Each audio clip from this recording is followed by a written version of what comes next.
Hello and welcome back to Fire Emblem Order of the Crimson Arm 100% growth, low turn count playthrough. This chapter is very complicated, so I'll have to talk about a lot of things really fast. But first, something that's more important than that. Sven is our first promotion. He gains Lances upon promotion at D rank. We want him to hit C rank at some point. I originally thought he would have to use an Axe Reaver against an enemy much later in the game. But no, having Killer Lances actually boosts reliability in a couple of chapters because he's able to pull decent crit rates and hit rates on Swordmasters. Because of this, we give him Javelin. And just so I didn't forget, I made sure that they had them equipped in the prep screen. There are a lot of things to cover on the map proper. You see that fort that's on the top right? There's another one on the bottom right. On the screen of the map, we need to have a unit wait on the gate of them, like in chapter 25 of Hector mode, in order to be able to make the boss spawn. We need to, which we can only kill with Sven because he's our most mobile and our best combat unit. Everyone else is relegated to filler duties and self-improvement. I don't know why I deployed Brendan. I do literally nothing with him, aside from burning our ends. There are a couple of remote enemies for the units down below to kill at least, like that general. This video had to be recorded in 2 parts, because Cortez shows up in a cutscene. You have to skip that cutscene in frame 1 in order to get the RNC that I did, and I did not feel like retrying over and over again to hit that seed. I got it once, and then just made a save state.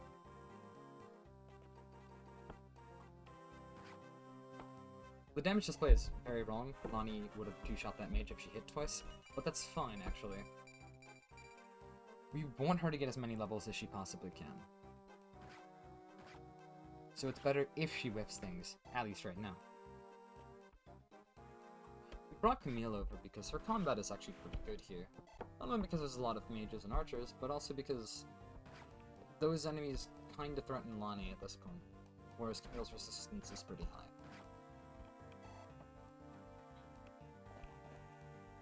Camille's also able to do a lot of damage to the Sage boss, more than any other unit besides Boleslav would be able to do.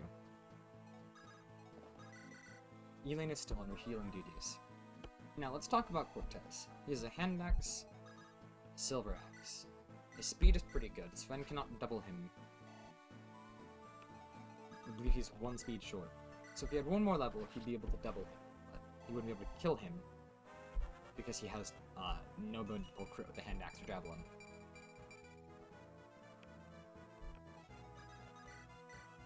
Still focusing sword experience on Wayland, although not as hard as we were before. Alchemist needs another couple training session maps, as I would like to call them, because we want him to get a decently high level. This guy had a Lance Reaver. It's the only reason why Alchemist didn't get the kill. I didn't feel like burning the use of an Axe Reaver.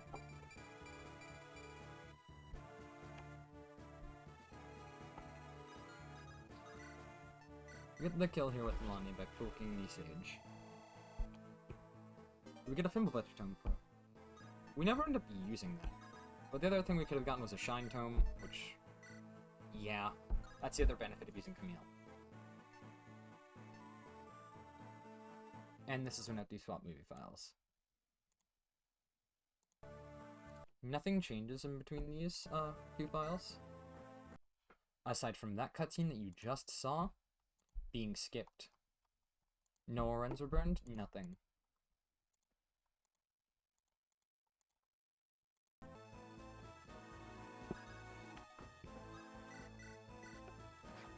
We have Sven weakened this night.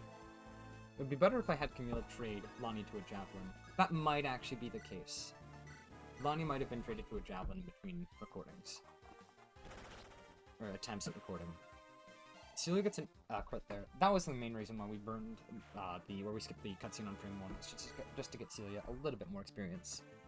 That Wyvern Lord that you see in the bottom right, or that you saw in the bottom right, that's Cortez. He does have the boss icon. Lonnie's survival here is pretty bad. Oh, she was traded to an Axe Reaver. Okay.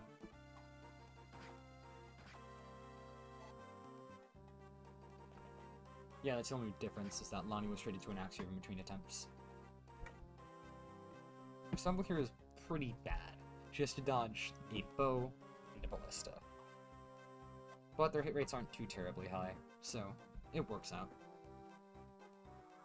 In the end, there's not a lot of things I would have to rig for in this chapter anyway, so... Move here with Sven, because it baits Cortez in using his hand axe, so he's able to here and use a javelin. It baits Cortez in using his hand axe, so we're able to get javelin experience on him while not being decked by the silver axe. By javelin experience, I mean lance rank. Lonnie is going to have a lot of time to grow stronger. In fact, she gets a lot of time in the next map as well. I would have liked to have her kill that general that you see there, but unfortunately she's unable to during this map. There are a couple of villages on this map. One contains a Draco Shield, one contains a Wormslayer. Unfortunately, we cannot get the Draco Shield. It would have made training a unit that you'll see later significantly easier. Even if it didn't end up mattering that much for her. Brendan is deployed once again just to burn our ends. It's unfortunate, but that's what he's reduced to. Sven could have one-shot that mercenary with a crit, but there was no reason to try that. Lonnie's chance to travel here is very low.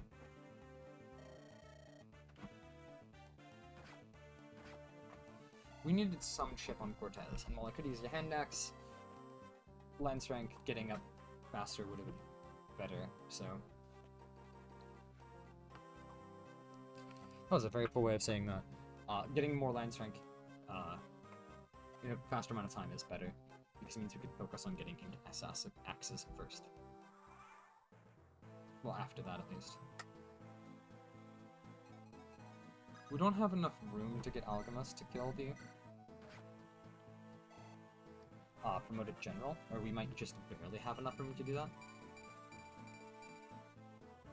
I kind of forget, in all honesty, but Alchemist will have enough time in the next map to build up some experience anyway. Nigu hits D-rank lances, meaning she can finally use a javelin. And heavy spear, not the horse slayer though.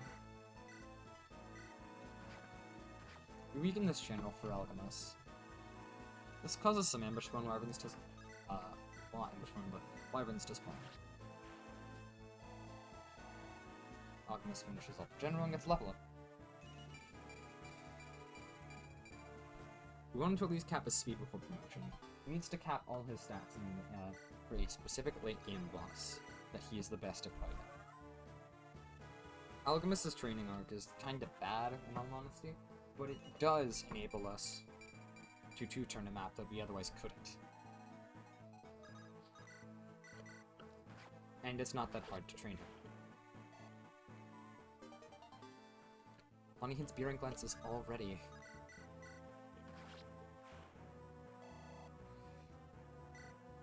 Which is good. She does end up being, as I said before, one of the most important units in this run.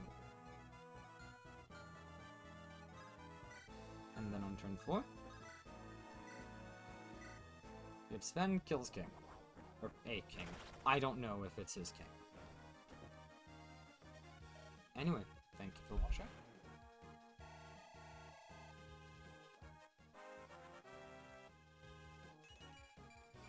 This map was cleared in, as I said, 4 turns. I will see you next time for Chapter 12, where you will see me buying not a very few javelins has come back to bite me.